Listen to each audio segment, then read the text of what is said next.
분들의 발표를 다 들었는데요. 플로어에서 질문이 있으세요? 네, 그러면은 자기 소개를 간단히 하시고 질문을 해주시죠.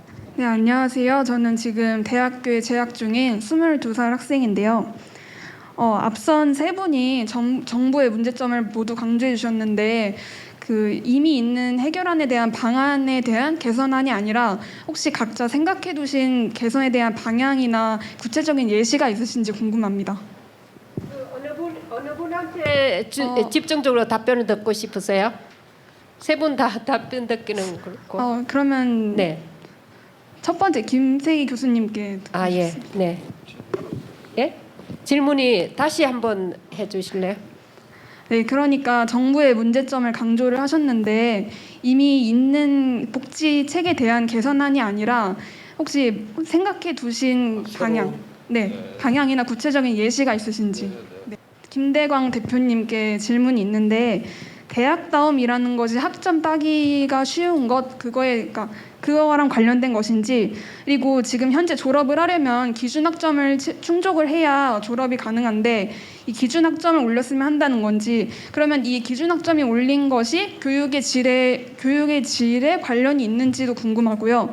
그리고 이 비율에 따라서 당연히 절반은 그 기준학점을 충족을 할 것이고 충족하지 못하는 학생들은 졸업을 하기가 힘들 것인데 이게 일자리 창출에 관련이 있는 것인지 궁금합니다. 예, 안녕하세요. 저 이름은 성재문이라고 하고요. 오늘 포럼에는 이정석 회장님 초대로 오늘 이 토론에 참석하게 되었습니다. 토론자분들의 이 유인물을 한번 다 읽어봤습니다. 그런데 제가 느끼는 게 뭐냐면요, 우리가 일자리의 좋고 나쁨의 기준이 명확하지 않다는 거죠. 자본주의 사회에서 직장의 좋고 나쁨은 결론은 돈인데요. 돈이 많고 적고에 따라서 우리가 일자리의 질을 따질 것인지 그걸 좀 궁금하고요. 또 발표하신 내용들 보면은 학력의 차이를 두고 말씀을 하셨어요. 그런데 수도권에 있는 대학이나 지방에 있는 대학이나 학력을 말씀하시는데요.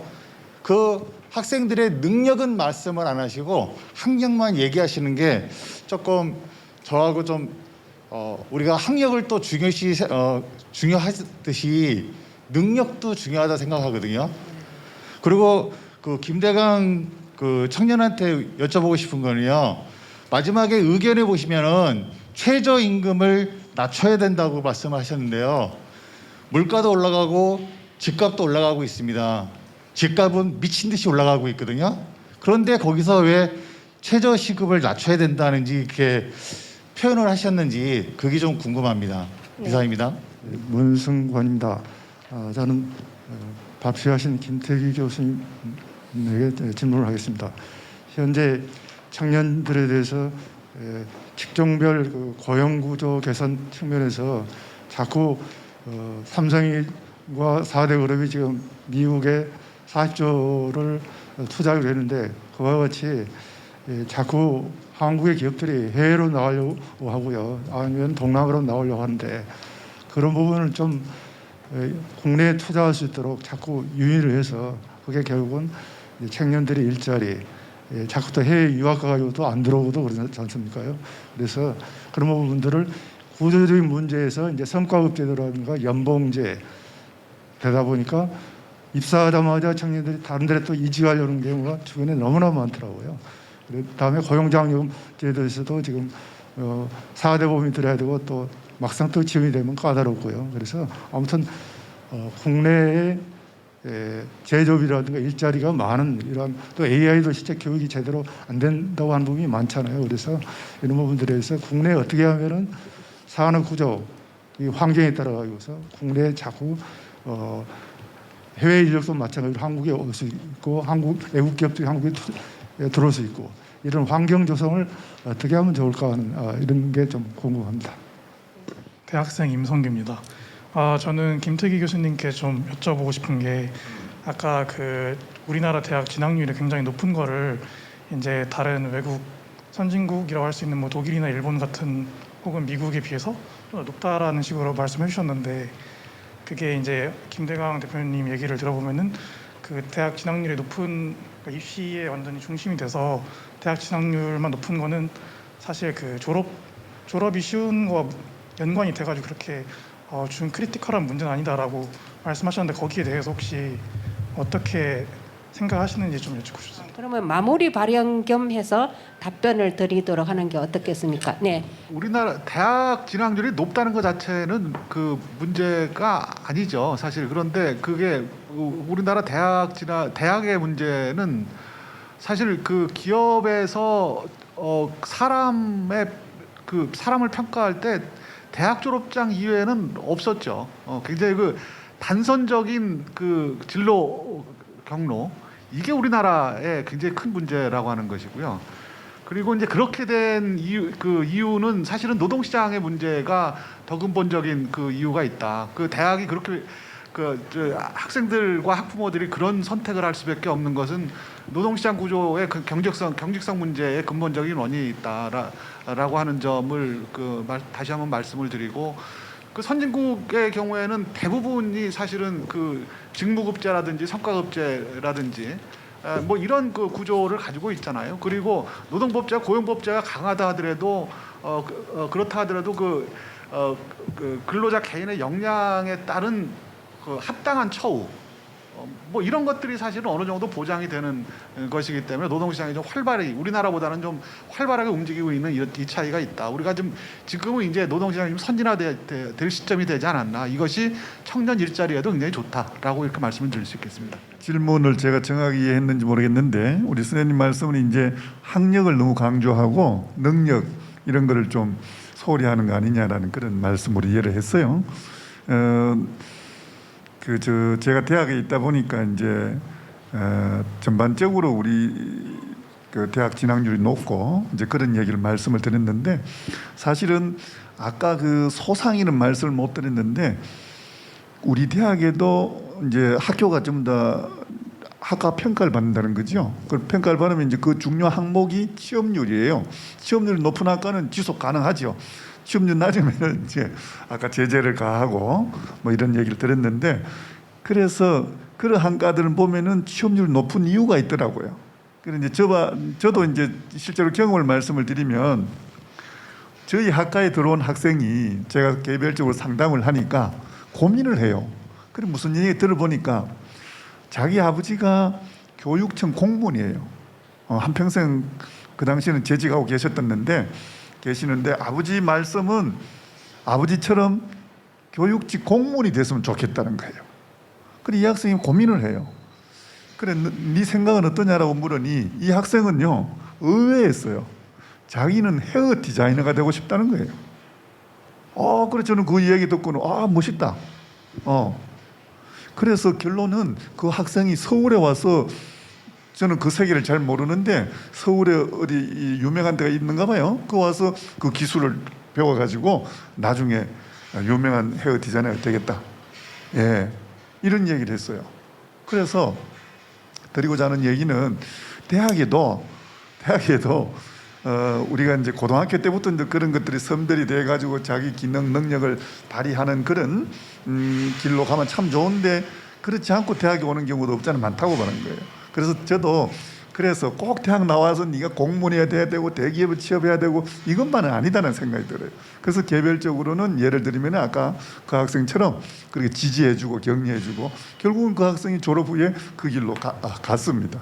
예, 그래서 그런 노력도 기울이고 있다는 말씀을 드립니다. 예, 이상입니다. 말씀을 드릴게요. 돌이켜 보면은 우리가 지금 현재 글로벌리 1, 2등을 차지하는 기업들이 생겨났던 시점하고 지금을 비교를 하면은 우리가 아직도 그 과거에 만들어졌던 그 기업의 의존도가 경제의 의존도가 너무 높다라는 거죠.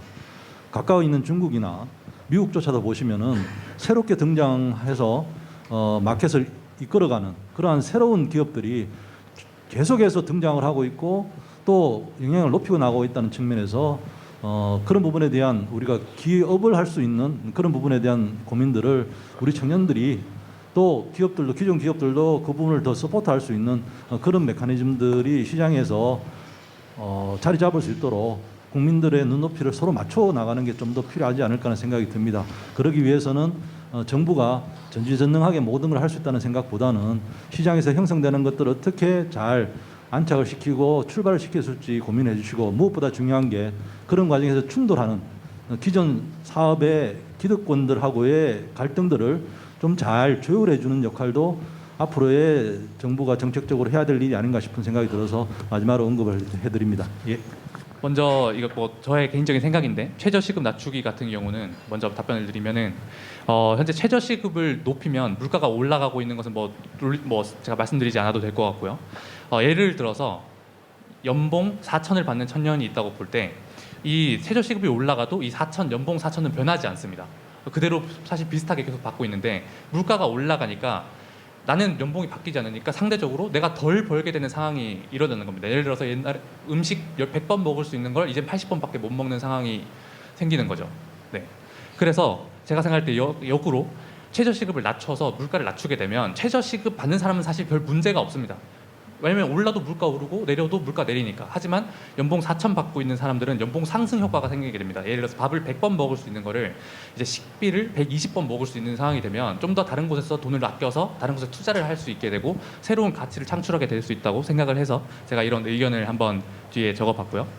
그다음에 대학 학점 잘주기와 제대로 된 교육을 만들 수 있는지, 어떤 연관성이 있는지와 그것이 일자리 창출과 어떻게 연관성이 있는지에 대한 제 생각은 좀 장기적인 관점에서 말씀드리는 건데, 이게 먼저 제대로 된 교육과 학점을 잘 주는 것, 요거 두 개는 계란이 먼저냐 자기 먼저냐 약간 이런 문제가 있을 수 있는데, 사실 현실을 말씀드리면 대학생들 대학교 이제 에브리타임이라는 앱에서 공유를 합니다. 좋은 수업에 대해서 얘기를 할 때 어떤 수업이 좋은 수업이다 얘기할 때 수업의 질과 그 교수님의 어떤 담고 있는 내용에 대해서 얘기하는 경우도 있긴 있지만, 대부분의 경우는 그 교수님의 수업의 질과 관련 없이 학점 잘 주는 교수님이 좋은 수업이다 이런 식으로 얘기를 하게 됩니다.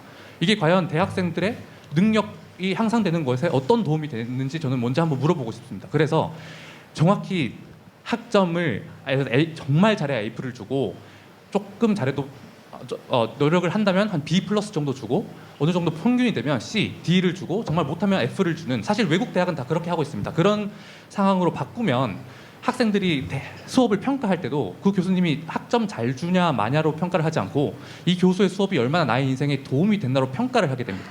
그렇게 되면 대학에서 자연스럽게 도태되는 교수님들 수업은 버리게 될 거고요. 더욱더 나은 수업을 만들기 위해서 더 좋은 교수진을 영입하고, 그렇게 되면 대학 경쟁력이 높아집니다. 대학 경쟁력이 높아지면 대학에서 배출되는 학생들의 능력이 올라갑니다. 그 말은 생산력이 올라가게 됩니다.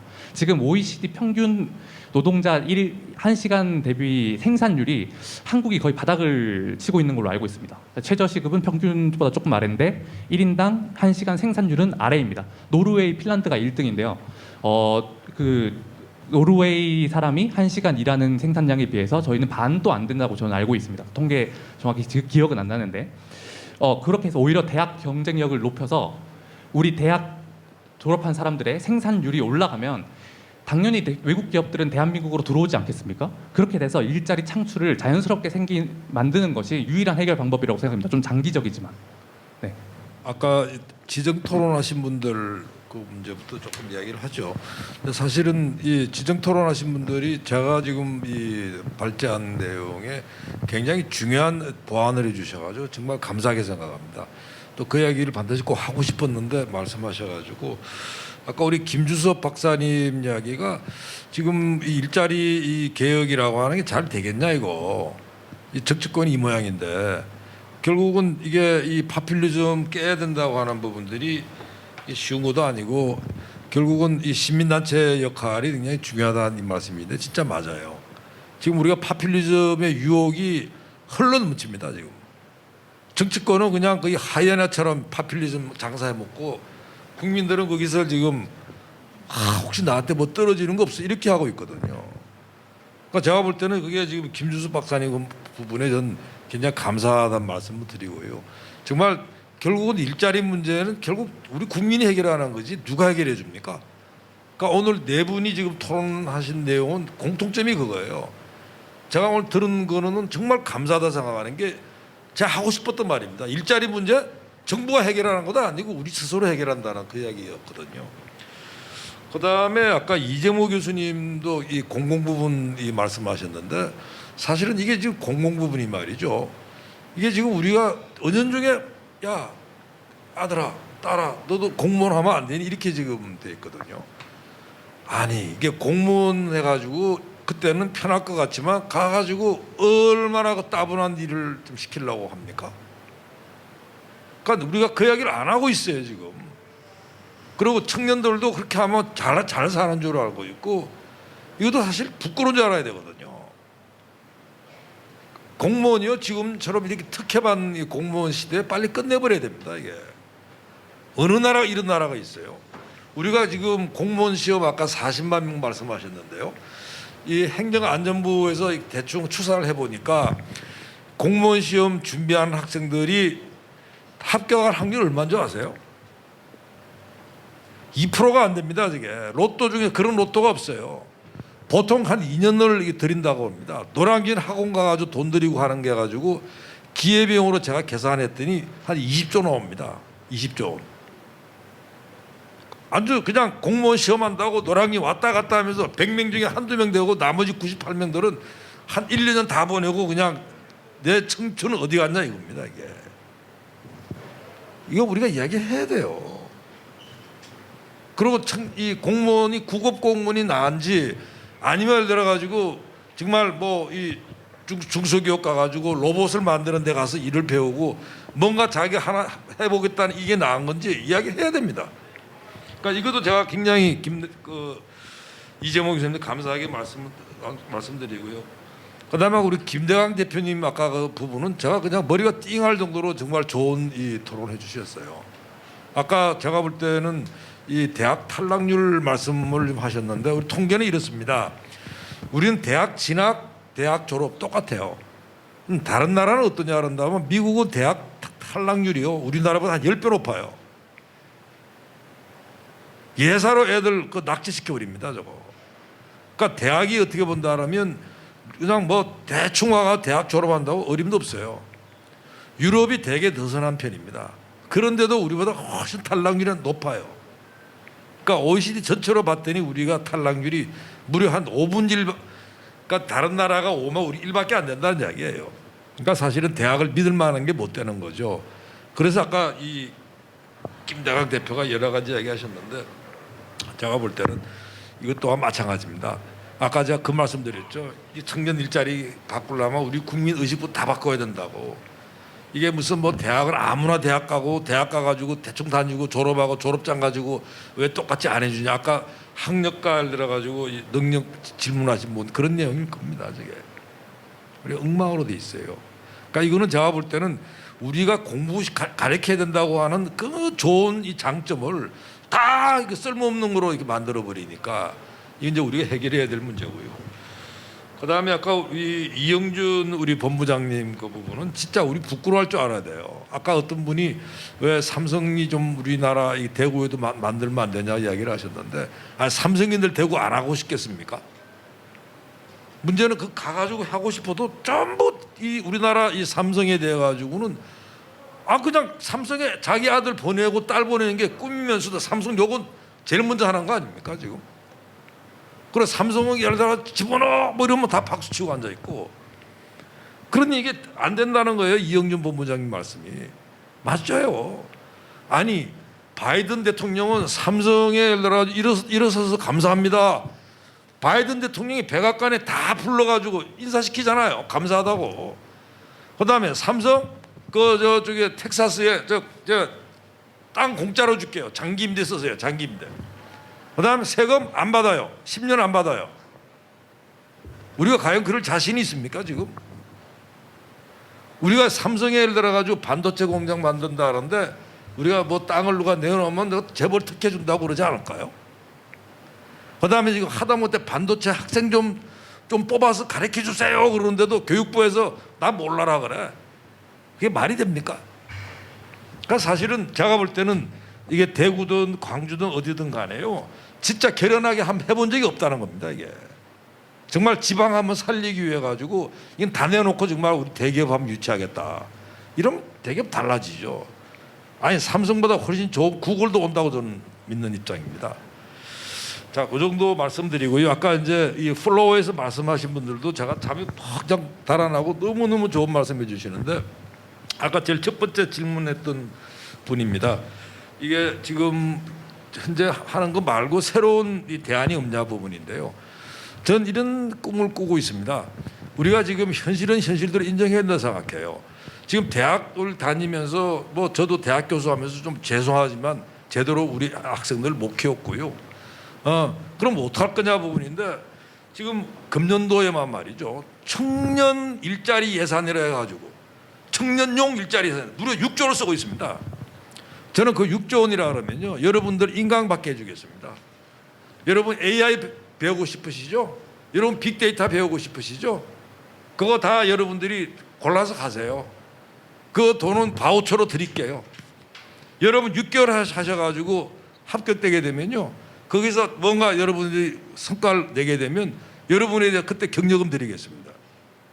그리고 반드시 거기에 취업시키도록 하겠습니다. 그 취업시키는 AI 학원, 취업시키는 직업훈련에 대해서는 저는 분명히 성과급 줄 겁니다. 6조 원 풀면요. 우리 지금 대학생 지금 한 해 졸업하는 30만입니다. 30만. 지금 제가 볼 때는 이게 우리가 지금 AI 빅데이터 무슨 2차 전지 해가지고 지금 어마어마하게 사람이 필요하다 그러는데 정부는 손 놓고 있습니다. 돈 엉뚱한 데 쓰고 있어요. 무슨 도서관에 가서 디지털 일자리라고 대학생 보고 가라 그러는데 대학생이 가가지고 그 디지털 일자리가 진짜 디지털 일자리인가요? 도서관 가서 뭘 한다고? 정말 솔직히 우리 말하자 그런다면 정말 눈 가리고 아웅하는 이런 일들을 없애고 그 돈 가지고 이거 하게 되면 제가 볼 때 아마 모르긴 몰라도 반도체 인력 부족하다부터 싹 1년 지나면 없애버립니다. 여러분들 청년들 다 열심히 일할 마음이 돼 있고요. 그게 불만 지피게 되면 여러분들 제가 볼 때는 좋은 인력이 될 거라 봅니다. 그래서 그런 정도로 대답을 하죠. 그다음에 아까 우리 성재묵 선생님 질문인데 굉장히 근본적인 질문입니다. 일자리 질이 좋으냐 나쁘냐 문제인데 저는 이렇게 표현합니다. 소득의 문제가 아니에요. 내가 배운 일, 내가 좀 갈고 있는 지식, 내가 가지고 있는 능력 이거 발휘도 못하고 말이지 내가 좀 한 10시간, 8시간 일하고 싶은데 4시간만 집에 가라 그러고 내가 가지고 있는 능력, 내가 하고 싶은 만큼 충분히 일하지 못하는 그 대접받지 못하는 그게 제가 나쁜 일자리라 생각합니다. 그러니까 쉽게 말해가지고 좋고 나쁘고의 문제라고 하는 건 누구나 사람마다 다른 거예요. 나는 좀 더 열심히 일하고 싶은데 이거 그렇게 못하고 내가 이런 가진 능력을 활용하지 못하고 그 나쁜 일자리입니다. 그건 그렇게 많은 게 나쁜 제도고요. 그래서 그렇게 말씀드리면 될 것 같고요. 아까 우리 성재묵 그 선생님이 질문이 최저임금 부분에서 제가 한 말씀을 드려야 될 것 같습니다. 아까 우리 김재강 대표께서는 굉장히 좀 특이한 해설을 하시는데 최저임금이 올라가면 물건값이 올라가서 청년들한테 소득이 떨어진다 이렇게 말씀하셨는데 뭐 그럴 수도 있겠지만 근본적인 문제는요. 최저임금이 너무 많이 올라가면요. 일자리 주는 게 훨씬 많아져가지고 청년들 아주 손가락 빱니다. 대표적인 나라가 아까 말씀드렸죠. 저쪽에 이태리, 스페인, 그리스 아주 서신 팍팍 쓰면서 최저임금 올려놨더니 청년들 아주 그냥 갈 데가 없어가지고 좀 불쌍한 청년들이 돼버렸습니다. 제가 볼 때는요. 청년이든 어느 누구든 간에 최고로 중요한 게 일자리예요. 그다음에 소득이고 그다음에 근로시간 이런 겁니다. 문제는 그 소득이라고 하는 게 한번 계산해 볼까요? 어떻게 나오는지. 자기가 예를 들어가지고 임금 시간당 임금에다가 근로시간 곱하는 거예요. 근데 아예 예를 들어가지고 그게 못 미달하지 못하면요. 그냥 실업자 되는 겁니다. 청년들한테 물어볼게요. 여러분 실업이 제일 싫으세요? 순서가 나와 있어요. 실업이 제일 싫은 거예요. 그러니까 사람 우리는 똑같습니다. 그래서 제가 최저임금 과도하게 올리는 부분은요.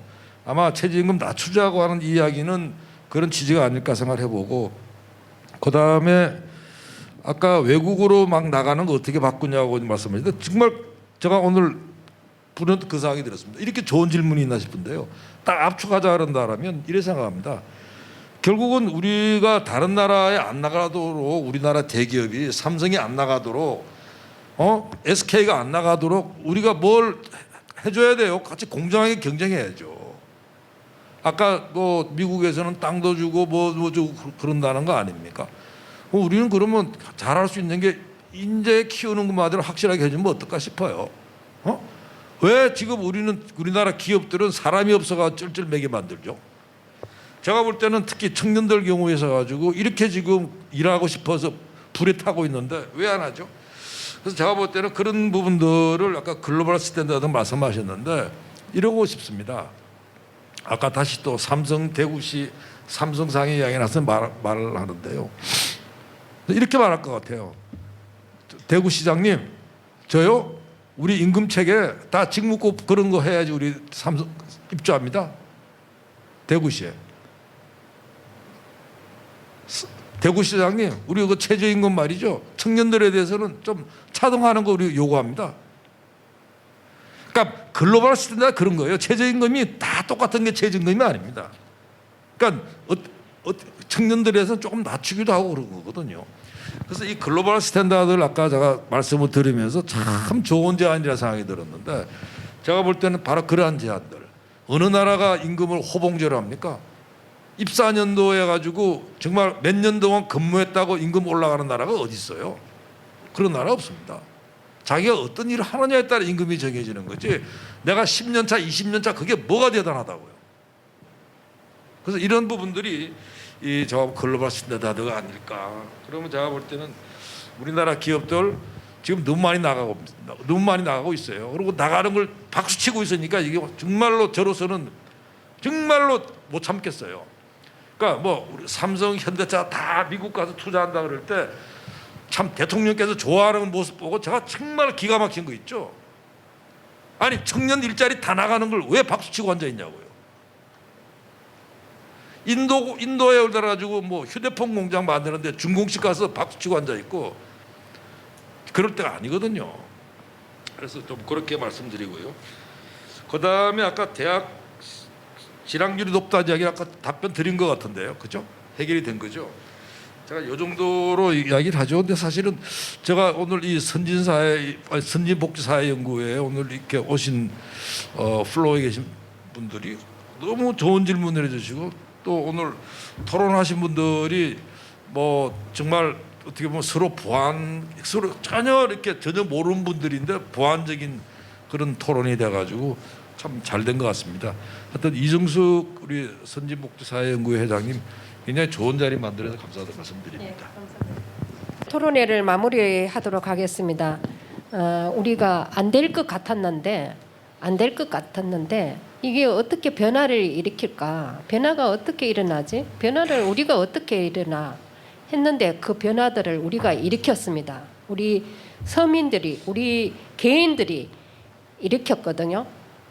현 정부도 우리가 참여했기 때문에 우리 20대, 30대가 참여했기 때문에 현 정부가 탄생하지 않았습니까? 그리고 이번 그 서울시장, 부산시장 재보궐선거에도 20대, 30대가 참여하니까 바뀌었어요. 그 보수 야당에서 어떻게 이번에 되리라고 생각했겠어요? 바뀌었어요. 그리고 이번에 야당의 당 대표가 30대가 되었습니다. 우리 여러분들, 우리 청년의 문제를 기득 세력에게 맡기지 말고 우리 청년들이 적극 나서야 됩니다. 우리 책 65페이지를 한번 볼까요? 보면 우리 선진복지사회연구회에서는 복지는 우리의 작은 사랑과 관심에서 시작됩니다. 우리의 관심과 참여가 대한민국을 선진복지국가로 만듭니다. 우리의 작은 사랑, 우리의 관심에서부터 이 물결이 큰 태풍을 일으키는 나비 효과를 일으킨다는 겁니다. 그래서 여러분들의 그런 참여, 관심이 정말 중요하다는 말씀을 드리겠고요. 오늘 이 정책 토론이 정말 이렇게 좋은 대안이 여러 가지가 나왔는데 이게 반영이 될 수 있도록 여러분들께서 관심을 가져주시고 참여해 주셔야만이 이게 정책에 반영이 됩니다. 오늘 이 좋은 토론에 정말 각 분야에 훌륭하신 분들 다 정책적으로 정책 좋은 대안을 내놓으시는 분들이시거든요. 이분들의 이 정책 대안이 정책으로 우리의 삶과 연결되기 위해서는 여러분들의 관심과 참여입니다. 그래서 오늘 그런 뜻에서 여러분들이 참여해 주신 걸 감사드리고요. 지속적인 관심과 참여를 부탁드립니다. 오늘 이 토론회는 우리가 앞으로 5주 동안 동영상과 토론문을 통해서 그 우리 연구의 자체 내 메일 리스트 13,000명과 카톡으로 해서 또 뿌려질 것이고 할 것입니다. 여러분 오늘 끝까지 함께 해주셔서 감사드립니다. 좋은 하루 되시고 여러분들 앞으로 하는 일에 행운이 함께 하길 바라겠습니다. 감사합니다.